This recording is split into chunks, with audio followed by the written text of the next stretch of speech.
Good morning all of you. नमस्कार। I hope आप सभी अच्छे होंगे। और फिर से आज के सेशन में झारखंड दरोगा शीट नंबर 29 को देखेंगे और 30 प्रश्न है और प्रश्नों के साथ एनालिसिस करेंगे ताकि किसी भी एग्जामिनेशन में जिसमें झारखंड जीके पूछा जाता हो, चाहे जेपीएससी पीटी हो, जेएसएससी, झारखंड दरोगा सचिवालय, तमाम तरह की एग्जामिनेशन के इम्पोर्टेंट और यूज़फुल हो सकते हैं। तो सेशन में बने रहें। मैंने ऑलरेडी सेट नंबर 1 से 28 तक कंप्लीट करवा दिए हैं। आप प्लेलिस्ट में जाकर देख सकते हैं और आज 29 को देखेंगे। तो चलिए सेशन में बने रहें। सेशन अच्छा लगे तो शेयर एंड सब्सक्राइब करें। देखिए प्रश्न नंबर 1 क्या बोलता है कि निम्नलिखित में से कौन सा झारखंड के साहेबगंज जिले की एक प्रभाग है। तो देखिए आप अगर साहेबगंज जिला को देखे हैं तो यह एक ऐसा जिला है जो कि संथाल प्रमंडल के अंतर्गत आता है। बिल्कुल सही बात है। तो संथाल प्रमंडल के अंतर्गत साहेबगंज जिला आता है। तो इसमें इम्पोर्टेंट क्या फैक्ट बन सकता है। यहाँ तो अगर ऑप्शन के आंसर की बात करें ऑप्शन में, तो निम्नलिखित में से कौन सा झारखंड के साहेबगंज जिले के एक प्रभाग है। तो देखिए मानदो तो नहीं है, बेरिया नहीं है, राजमहल है। तो इसका सही आंसर हो जाएगा ऑप्शन नंबर 3। लेकिन अब देखिए राजमहल से क्या क्या इंपॉर्टेंट फैक्ट बनता है, क्योंकि राजमहल से इंपॉर्टेंट फैक्ट बनेंगे और हो सके तो क्वेश्चन नेक्स्ट एग्जामिनेशन में पूछ लिया जाए राजमहल से। तो देखिए यहाँ पे क्या क्या डिस्कशन हो सकता है राजमहल में। आप सभी जानते हैं कि साहेबगंज जिला एकमात्र ऐसा जिला है जहाँ से गंगा नदी, भारत की पवित्र नदी, जिसकी अगर लंबाई की बात करें तो 25 किलोमीटर, कहीं कहीं 2510 किलोमीटर दिया रहता है। नो डाउट ये एग्ज़ाम में नहीं पूछे जाते हैं कि नदी की लंबाई कितनी है, क्योंकि घटता बढ़ता रहता है, तो इस पर नहीं जाए। तो मैंने बात कर रहा था कि भारत की पवित्र नदी गंगा नदी, जिसकी लंबाई अगर बात करें तो 2525 किलोमीटर, तो ये 5 राज्यों से गुजरती है। तो same as it is Jharkhand का एक साहेबगंज ज़िला है, वहाँ से भी गंगा नदी क्रॉस करती है। नियर अबाउट 60-70 किलोमीटर, 80 किलोमीटर भी कहीं कहीं सेट में दिया रहता है। तो उसके लिए किलोमीटर पे मत जा, बस इतना याद रखें कि साहेबगंज ज़िला से भारत की गंगा नदी क्रॉस करती है। अब देखिए साहेबगंज ज़िला में ये इतना ऑप्शन नंबर इसका सही है तो राजमहल। अब राजमहल से क्या क्या इंपॉर्टेंट बन सकता है। अगर हम इसके ज़िला की बात करें साहेबगंज से, तो इसका ज़िला की स्थापना 17 में 1983 ईस्वी में हुआ है। ठीक है, 17 में 1983 ईस्वी को हुआ है। 1983 ईस्वी को हुआ है साहेबगंज जिला की स्थापना। ठीक है, अब इसके बाद देखेंगे क्या इंपॉर्टेंट यहाँ बन सकता है। अगर एरिया की बात करें तो इसमें एरिया अगर बात करें तो 2063 वर्ग किलोमीटर है एरिया। ठीक है, 9 ब्लॉक हैं। ठीक है, इसमें 9 ब्लॉक हैं और अनुमंडल साहेबगंज और एक राजमहल है। अब देखिए राजमहल में क्या क्या इंपॉर्टेंट बन सकता है। उधवा पक्षी विहार वहीं पे है। ठीक है, साहेबगंज ज़िले से ही है। उधवा पक्षी विहार वहीं से बिलोंग करती है। इसका बाद अगर देखेंगे पर्यटन स्थल में भी तेलियागढ़ का किला राजमहल में है। राजमहल में भी तेलियागढ़ का किला है।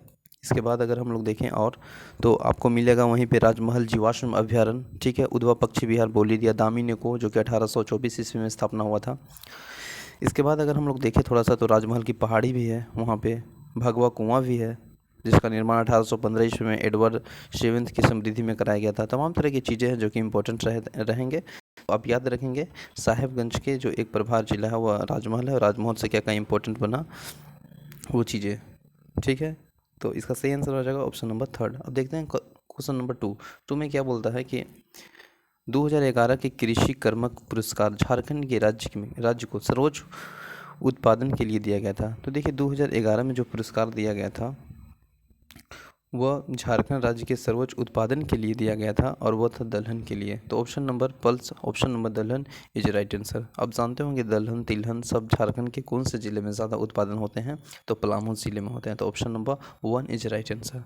क्वेश्चन नंबर 3 देखेंगे। 3 में क्या बोलता है कि गणेश देशवाकर ब्लैंक किताब को लिखा जो कि अंग्रेजी में प्रतिबंधित किया था।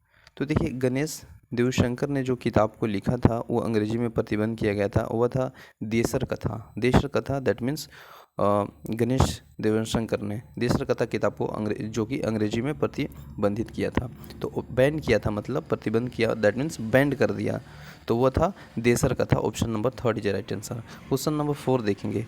4 में बोलता है कि दीनदयाल उपाध्याय ग्रामीण कौशल योजना किस आयु के युवाओं के लिए लक्षित था।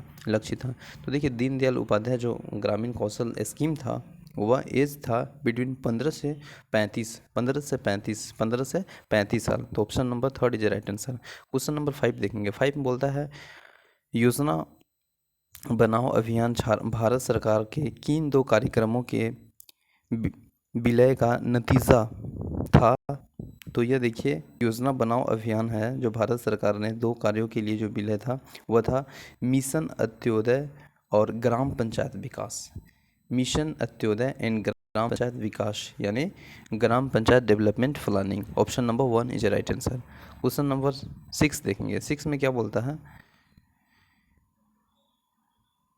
6 में बोल रहा है कि निम्नलिखित में से कौन सी संजीवनी परियोजना के बारे में सत्य नहीं है? तो देखिए, संजीवनी परियोजना के बारे में कौन सा सत्य नहीं है, ये ऑप्शन पढ़ने से पता चलेगा। पहला बोलता है कि संयुक्त देशताय समूह के गठन और कार्यक्रम के लिए संजीवनी परियोजना को भी जनादेश दिया गया है कि परिवार की सार्वभौमिक बीमा और उनके ऊंचे मंडल की सुनिश्चितता। तीसरा बोलता है कि सहारा देने ताकि उन क्रियाओं के उत्तराधित्व उठाकर उनकी वर्तमान आमदनी की उन्नति किया जाए। ये सब तो सही लग रहा है। मान लीजिए कि अगर कोई भी स्कीम आया तो उनके तो अजाव क्रियाओं के उत्तरदायित्व उठाकर ही वर्तमान के सिनेरियो में लाना चाहिए ताकि उससे राहत हो सके। फिर देखते हैं चौथा में क्या बोलता है, संसाधन व्यक्ति की सहायता के कार्यभार में गाँव की SHG की क्षमता निर्माण हो। तो बिल्कुल सही है, लेकिन ऑप्शन नंबर 1 गलत है क्योंकि संयुक्त देयताएँ समूह के गठन के कार्यवाद के लिए सजीवन परियोजनाओं को भी जनादेश दिया गया। तो option number 1 is right answer.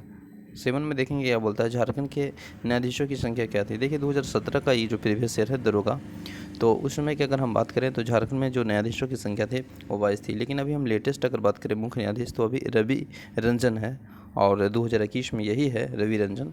अगर DGP की बात करें तो नीरज सिन्हा, आप जानते हैं झारखंड के DGP। ठीक है, JPSC के अगर हम चेयरमैन की बात कर लें तो आप सभी जानते हैं अमिताभ चौधरी। तो चलिए नेक्स्ट देखते हैं क्वेश्चन नंबर 8। इसका सही आंसर हो जाएगा ऑप्शन नंबर B 1 22 वाला, ऑप्शन नंबर 1 22। इसके बाद देखेंगे किस वर्ष खूंटी जिले रांची से अलग हुआ? तो देखिए खूंटी जिले रांची से अलग हुआ, दो ज़िले हैं जो 2007 में अलग हुआ। एक कौन है? रामगढ़, और दूसरा कौन है? खूंटी। तो खूंटी जिला रांची से अलग हुआ 2007 ईस्वी में खूंटी। अब खूंटी जानते होंगे बिरसा मुंडा का जन्म स्थान उलीहातू गांव, तो अब खूंटी से रूबरू होंगे। तो इसका जिला का जो अलग हुआ था 2007 में ही हुआ था। Option number 1 is right answer. Question number 9 देखेंगे। 9 में क्या दिया है कि MMJAA का फुल फॉर्म पूछा है। ऑब्वियस सी बात है, इसमें कोई समझने की आवश्यकता नहीं है, बस AM और J और SSA के फुल फॉर्म याद कर लेना है। तो इसका क्या होगा फुल फॉर्म? देखिए M फॉर मुख्य, M फॉर मंत्री, J for Janani, S for शिशु, S फॉर स्वास्थ्य और A फॉर अभियान। दैट मीन्स मुख्यमंत्री जननी शिशु अभियान स्वास्थ्य अभियान, इसका फुल फॉर्म है। Option number 1 is right answer. Question number 10 में देखता है कि भौगोलिक क्षेत्रफल की दृष्टि से झारखंड में सबसे बड़ा वन्यजीव अभयारण्य कौन सी है? तो देखिए भौगोलिक क्षेत्रफल की दृष्टि से अगर हम बात करें तो झारखंड का जो वन्यजीव अभयारण्य है वह आपको है वन्यजीव अभयारण्य लावालंग वन्यजीव अभयारण्य। लावालंग वन्यजीव अभयारण्य कहाँ पे है? चतरा में है। तो option number 1 is right answer हो जाएगा। महुआ ठार आप जान ही रहे हैं लातेहार में है। हजारीबाग वन्यजीव अभयारण्य हजारीबाग में होगा। तो option number 1 is right answer. भौगोलिक क्षेत्रफल की दृष्टि से झारखंड का सबसे बड़ी वन्यजीव अभयारण्य कौन है? लावालंग अभयारण्य। चलिए इसके बाद देखेंगे झारखंड निवेश केंद्र। झारखंड निवेश केंद्र स्थित है कहाँ पे? तो ये नई दिल्ली में स्थित है। Option number 1 is right answer. ठीक है, नई दिल्ली में स्थित है झारखंड निवेश केंद्र, यानी Jharkhand investment centre is situated in New Delhi. Option number 1 is right answer. सही आंसर हो जाएगा नई दिल्ली। भारत में कुल खनिज का उत्पादन प्रतिशत झारखंड राज्य से कितना है? आप सभी जानते होंगे 40% इज राइट आंसर। कुल अगर खनिज के प्रतिशत से बात करें तो झारखंड का योगदान 100 में से, पूरे भारत में से 100 में से 40% केवल झारखंड से होता है। आप समझ सकते हैं कितनी बड़ी योगदान है। Option number 1 is right answer. Question number 13 में बोलता है कि अशुद्ध लकड़ा किस खेल से संबंधित है? तो ऑप्शन में दिया है हॉकी, क्रिकेट, मुक्केबाजी और तीरंदाजी। तो देखिए अशुद्ध लकड़ा है ना, वह हॉकी से रिलेटेड है। अब देखिए यहाँ पे इम्पोर्टेंट फैक्ट है, बात कर लें जैसे तीरंदाजी से आप सभी जानते होंगे, दीपिका, रीना, आशा रानी, सब क्या से संबंधित है? तीरंदाजी से। मुक्केबाजी से एक दो को नाम याद कर लीजिए, जो इंपॉर्टेंट है पूछा हुआ। अरुणा मिश्रा, सुषमा कुमारी, ये सब मुक्केबाजी से। क्रिकेट में तो खैर कहना नहीं, आप सभी जानते होंगे, MS धोनी हो गया, ठीक है। इसके बाद सौरभ हो गया, मनीष वर्धन हो गया, तमाम तरह के प्लेयर हैं जो कि क्रिकेट से संबंधित है। तो ये असूत लकड़ा जो है, सुनता लकड़ा, वो आपको प्रोपरली संबंधित है हॉकी खिलाड़ी के लिए। तो option number 1 is a right answer, hockey खिलाड़ी, ठीक है। इसके बाद देखेंगे क्वेश्चन नंबर 14 में क्या बोलता है, वर्ष 2000 में निम्नलिखित में से कौन सा हिंदी दैनिक समाचार पत्र ने रांची में प्रकाशन हुआ था? तो देखिए रांची में प्रकाशन शुरू हुआ था, वह था हिंदुस्तान। तो option number 1 is right answer. यहाँ पे इंपॉर्टेंट क्वेश्चन बनते हैं कि झारखंड का प्रथम अंग्रेजी दैनिक, तो वह था डेली प्रेम। क्या था? डेली फ्रेम, याद रखेंगे। इसके बाद और बनता है कि प्रथम फिल्म जो कि आक्रमण था, नागपुरी में अगर पूछ दिया तो सानाकर नागपुर था, ठीक है। अगर प्रथम हिंदी मासिक पूछ दिया तो धरबंधु था। तो ये तमाम तरह के जो इंपॉर्टेंट फैक्ट है वो आप याद रखेंगे, कभी ना कभी एग्जाम में ज़रूर पूछे जाएंगे। तो इसका सही आंसर हो जाएगा, अगर हम बात करें 2000 ईस्वी में, तो दैनिक जो हिंदी समाचार पत्र है वो रांची के प्रकाशन हुआ था। Option number 1 is right answer, Hindustan. Question number next देखेंगे। नेक्स्ट में 15 में बोलता है सोंदरा पर्व जनजाति की सांस्कृतिक धरोहर है। तो देखिए सोंदरा पर्व जो जनजाति के धरोहर है वो उरांव जनजाति के है। उरांव जनजाति, ऑप्शन नंबर 1। उरांव जनजाति आप जानते होंगे झारखंड की संथाल उरांव दूसरी जनजाति है। पहला संथाल है, इसके बाद उरांव है, इसके बाद मुंडा है, इसके बाद हो है। आप सभी जानते हैं कि संथाल, उरांव, मुंडा, हो। झारखंड की सबसे बड़ी जनजाति संथाल, दूसरा उरांव, तीसरा मुंडा, चौथा हो। भारत में भी लोखंड आप सभी जानते हैं, और तीसरा में वही कर देंगे भारत में तो संथाल, और झारखंड की प्रथम जनजाति संथाल जनजाति। तो पूछा है सोंदरा पर्व जनजाति सांस्कृतिक धरोहर है तो उरांव के है, और उरांव झारखंड की केवल जनजाति है दूसरी। उरांव के आप एक इम्पोर्टेंट याद रखेंगे, युवागिरी, जो कि धूमकुरिया है, ठीक है, धूमकुरिया याद रखेंगे। चलिए क्वेश्चन नंबर नेक्स्ट देखेंगे 15 के बाद 16 में बोलता है क्वेश्चन नंबर कि JRD स्पोर्ट कॉम्प्लेक्स कहाँ पे स्थित है? आप सभी जानते होंगे JRD से जितने भी रिलेटेड तमाम तरह के औद्योगिक है, स्टेडियम है, कॉम्प्लेक्स है, सब चीज़ जमशेदपुर में है। तो JRD sport complex located Jamshedpur, option number 1 is right answer. Jamshedpur आप देख रहे होंगे, अभी कोल्हान प्रमंडल के अंतर्गत पूर्वी सिंहभूम का हेडक्वार्टर जमशेदपुर है। और जमशेदपुर के अगर हम पुराना नाम पूछ लें तो बहुत इंपॉर्टेंट है, पुराना नाम क्या चाहिए? साक्षी है। जमशेदपुर का पुराना नाम साक्षी है, ठीक है। तो option number 1 is right answer. अगर बोकारो का पुराना नाम पूछ लिए तो आपका जवाब क्या होगा? माराफारी, है ना, माराफारी। और रांची का पुराना नाम क्या होगा बताइए? किशनपुर, ठीक है। ये आप सब याद रखेंगे, बहुत इंपॉर्टेंट है। क्वेश्चन नंबर 17 में बोलता है छौ क्या है? आप सभी जानते होंगे छौ एक ऐसा प्रसिद्ध नृत्य है झारखंड का, जो कि भारत तो क्या विश्व में इसे यूरोप में प्रदर्शन किया गया था 1938 ईस्वी में। हाँ, डेट इज़ वेरी इंपॉर्टेंट। 1938 ईस्वी में, मतलब यूरोप में प्रदर्शन किया गया था सुरेंद्र नारायण सिंह के द्वारा, सुरेंद्र नारायण सिंह के द्वारा, याद रखेंगे। और यह झारखंड का सबसे प्रसिद्ध लोक नृत्य है। यूनेस्को की अगर हम बात करें तो यूनेस्को में 2010 में इसे शामिल किया गया, ठीक है। और इससे रिलेटेड अगर दो इम्पोर्टेंट और बात कर ले तो राजकीय छौ नृत्य का जो केंद्र है वह सरायकेला खरसावां में 1960 में खोला गया। अगर राजकीय मानभूम छौ नृत्य कला केंद्र बोलें तो ये आपको नई दिल्ली में है, जो कि 2011 में खोला गया। हाँ बिल्कुल सही, 2010 में इसे यूनेस्को में शामिल किया गया है, आप याद रखेंगे। छौ नृत्य पुरुष प्रधान नृत्य है, यह भी क्वेश्चन पूछा जाता है। उड़ीसा, पश्चिम बंगाल, झारखंड के सरायकेला से रिलेटेड है। तो तमाम तरह की चीज़ें हैं जो कि छौ नृत्य के बारे में मैंने डिस्कशन किया। आई होप आप समझ गए होंगे, और क्वेश्चन किसी न किसी माध्यम से छौ नृत्य से पूछे जाते हैं, तो आप याद रखेंगे। क्वेश्चन नंबर नेक्स्ट देखते हैं। नेक्स्ट में क्या बोलता है, तो इसका सही आंसर का नृत्य। तो छौ एक क्या चीज़ है? नृत्य है। 18 में देखेंगे मेका मेकी न मेट माट, A.K. झा द्वारा एक पुस्तक की रचना की गई है जिसका संबंध किससे है? देखिए मेकी न मेट माट, यह A.K. झा द्वारा पुस्तक को लिखा गया है, और यह इम्पोर्टेंट पुस्तक भी है, बार बार पूछा गया है, JPSC में भी पूछा गया है, झारखंड दरोगा में भी पूछा गया है। तो आप याद रख लेंगे। क्वेश्चन ये भी बन सकता है, मेका मेकी न मेट माट किसके द्वारा लिखा गया? तो A.K. झा। ये तो हुई थी शताब्दी, लेकिन अब बात करते हैं JPSC के। मेका मेकी न मेट माट A.K. झा द्वारा तो पुस्तक लिखी गई है, सभी जानते हैं, प्रसिद्ध पुस्तक है, लेकिन किसका संबंध है, इसका किससे संबंध है? तो इसका बन सकते हैं खोरठा साहित्य से है। खोरठा साहित्य, that means option number 1 is right answer. Khortha साहित्य से संबंधित है कौन पुस्तक? मेकामेकीना मेटमाट। किसके द्वारा लिखा गया है? एक। चलिए क्वेश्चन नंबर 19 में बोलता है कि जमतारा ने किस नेता ने रक्त यानी ब्लड, आंसू और अन्य विज्ञापन के माध्यम से आंदोलन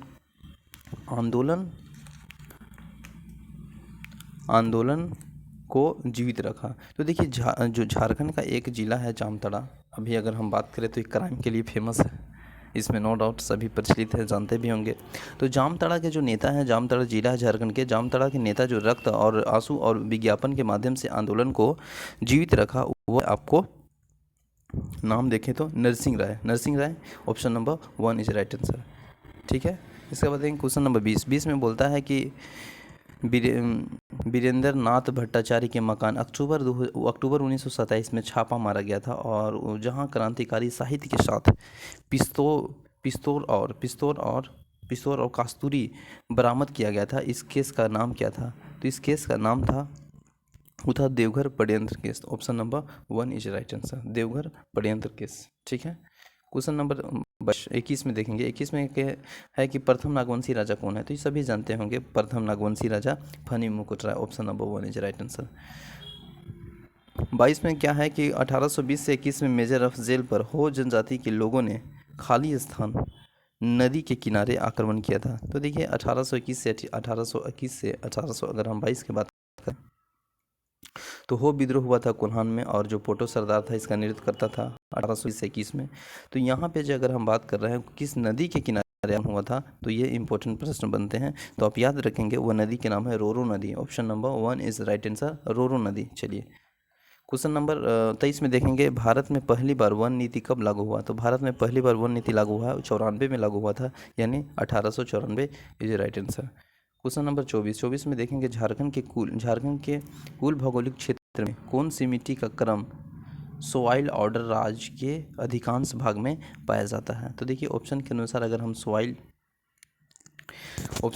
अगर हम देखें सोइल ऑर्डर में, तो ये झारखंड में सबसे जो अधिक मिट्टी पाई जाती है सोइल ऑर्डर में, वो राज्य के अधिकांश भागों में है, जिसका नाम है Alfie Saul. Option number 1 is right answer. Question number 25 देखेंगे। 25 में क्या बोलता है, झारखंड के स्थापित बिजली की क्षमता कितनी मेगावाट है? तो देखिए अगर आप देखेंगे इसका रियल आंसर तो 2626 मेगावाट है, लेकिन आयोग ने इसका 2626 मेगावाट है। ठीक है, इसका जो आंसर 2626 मेगावाट है, झारखंड के स्थापित बिजली की क्षमता मेगावाट में देखें तो 2626 मेगावाट है, लेकिन आयोग ने इसका आंसर दिया है, वो आंसर है नियरेस्ट के अनुसार नहीं दिया, लेकिन 2237 दिया है। तो option number 1 is right answer, 2226 दिया है आयोग ने, लेकिन इसका आंसर 2626 है। ठीक है, अब देखेंगे क्वेश्चन नंबर 26 में बोलता है कि कितने भौगोलिक क्षेत्रों में झारखंड के विभाजन किया गया? तो भौगोलिक क्षेत्रों के अनुसार देखेंगे तो 4 भागों में विभाजन किया गया। Option number 1 is right answer. Mayurakshi नदी ने बने मानसरोवर बांध का अन्य नाम क्या? तो मयूराक्षी नदी में जो मानसरोवर बांध बना गया है उसका नाम है कंडा बांध। Option number 1 is right answer. ठीक है, फिर 28 प्रश्न देखेंगे, निम्नलिखित में से किस नदी पर घरेलू हवाई अड्डा नहीं है? तो देखिए घरेलू हवाई अड्डा आपको नहीं है तो पूछ रहा है, लेकिन आप तो जानते हैं जमशेदपुर में घरेलू हवाई अड्डा है, धनबाद में भी है, दुमका में भी है, लेकिन गोड्डा में नहीं है। तो option number 1 is right answer. अब जानते हैं झारखंड में एक अभी कार्यरत है जो कि सभी जगहों के जाने के लिए सुविधा प्रदान करती है, बिरसा मुंडा हवाई अड्डा, जो कि रांची में है। तो option number 1 is right answer, क्योंकि यहाँ पे जो गोड्डा में बात करेंगे यहाँ पे जो घरेलू हवाई अड्डा के लिए नहीं है, जबकि और अन्य जगह धनबाद, जमशेदपुर, दुमका में है। तो option number 1 is right answer. 29 में देखेंगे, कौन सी जनजाति भारत की तीसरी सबसे बड़ी जनजाति और झारखंड की सबसे बड़ी जनजाति है? देखिए मैं इस बात को बार बार रिपीट करते थे कि झारखंड की सबसे बड़ी जनजाति संथाल जनजाति। आप जानते हैं संथाल उरांव मुंडा हो, देखिए याद कर लीजिए इस टर्म से, संथाल उरांव मुंडा हो। अब देखिए जो संथाल है वो झारखंड की प्रथम जनजाति है, और भारत के संदर्भ में देखिए तो भारत में आप जानते होंगे भील और खोंड। ठीक है, भील और खोंड, तो भील पहला, खोंड दूसरा और संथाल तीसरा। तो क्वेश्चन यही न बन गया कि कौन सी जनजाति भारत की तीसरी? तो तीसरी में संथाल और झारखंड में प्रथम। तो option number 1 is right answer. ठीक है, तो सही आंसर इसका क्या होगा? Option number 1। चलिए प्रश्न नंबर नेक्स्ट देखते हैं। नेक्स्ट में 30 है। 30 में बोलता है कि त्योहारों के दौरान उरांव जनजाति की एक विशेष पेय का सेवन करती है, जिसे क्या कहते हैं? तो देखिए उसे हड़िया कहते हैं। हड़िया कहते हैं, option number 1 is right answer. आप हड़िया जानते हैं पेय पदार्थ है और यह फेमस है, उरांव जनजाति के विशेष पेय पदार्थ है, तो हड़िया इसका सही आंसर हो जाएगा, option number 1। Thank you so much for watching this session अच्छा लगे तो शेयर एंड सब्सक्राइब करें। मिलते हैं नेक्स्ट सेशन में। जय हिंद।